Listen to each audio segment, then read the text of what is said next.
महाराष्ट्र बोर्डाचा 10वीचा निकाल आज जाहीर झाला आहे. निकालामध्ये पुन्हा एकदा मुलींनीच यंदा बाजी मारली आहे. दुपारी 12 वाजल्यापासून विद्यार्थी अधिकृत वेबसाईटवरती निकाल पाहण्याकरिता वाट पाहत होते. घड्याळात 1 वाजताच मुलांच्या चेहऱ्यावरती आनंदाची लहर उमटलेली पाहायला मिळाली. ज्यावेळी मुलींचाच निकाल मुलांपेक्षा चांगला लागला आहे. महाराष्ट्र बोर्डाचा 10वीचा निकाल आज दुपारी 1 वाजता जाहीर झालेला आहे. ठाणे जिल्ह्यात मुलींनी पुन्हा एकदा उत्तम असे यश संपादन केलं आहे. तर यावर्षी 94.10 विद्यार्थी उत्तीर्ण झाले आहेत. यामध्ये मुलींचा अधिक समावेश आहे. तर विद्यार्थ्यांनी अधिकृत वेबसाईटवरती जाऊन आपल्या निकाल पाहताच मुलींच्या आणि मुलांच्या चेहऱ्यावरती एक आनंद वेगळाच पाहायला मिळाला. मुलांनी आपल्या पालकांसह आणि शिक्षकांसह एक आगळ्या वेगळ्या पद्धतीने जल्लोष केला आहे. मेरे को 89% मिला है। मेरे सफलता का कारण मेरे पेरेंट्स, टीचर सबका सपोर्ट है। किस प्रकार का पढ़ाई करते, किस तरह से पढ़ाई तू कर रहा था?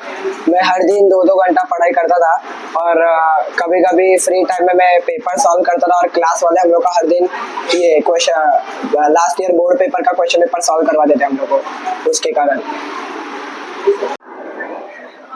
मेरा नाम प्रतिमा राजभर है।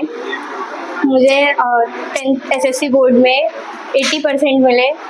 उसका फुल सपोर्ट मेरा क्लास, मेरे घर वाले और स्कूल की वजह से है। तू किस तरह से पढ़ाई करती थी, कितना मेहनत करनी पड़ी थी? मैंने कोई भी बोर्ड के पेपर सॉल्व नहीं किए।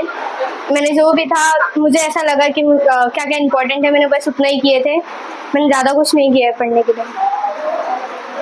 माझे नाव सोहम रवी गांगड आहे।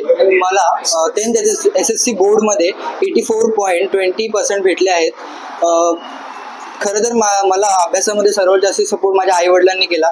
घरी पण म्हणजे मला जेव्हा अडचण व्हायची तेव्हा माझे आईवडील मला त्यामध्ये मदत करायचे आणि वरून क्लासमध्ये आमचे शिक्षक आहेत ते आम्हाला म्हणजे टायमावरती आमच्याकडून पेपर सॉल्व करून घ्यायचे। म्हणजे बोर्डच्या पेपरच्या आधी पण एंडिंगमध्ये आम्हाला खूप सारे म्हणजे क्वेश्चन सेटमधून पेपर सॉल्व करून घेतले गेले। त्यामुळे माझी खूप चांगल्या प्रकारे प्रॅक्टिस झाली। सर्वात जास्त श्रेय मी माझ्या शिक्षकांना देतो, कारण त्यांनी माझ्याकडून एवढी मेहनत करून घेतली, त्यामुळे मला हे म्हणजे एवढे पर्सेंटेज भेटले।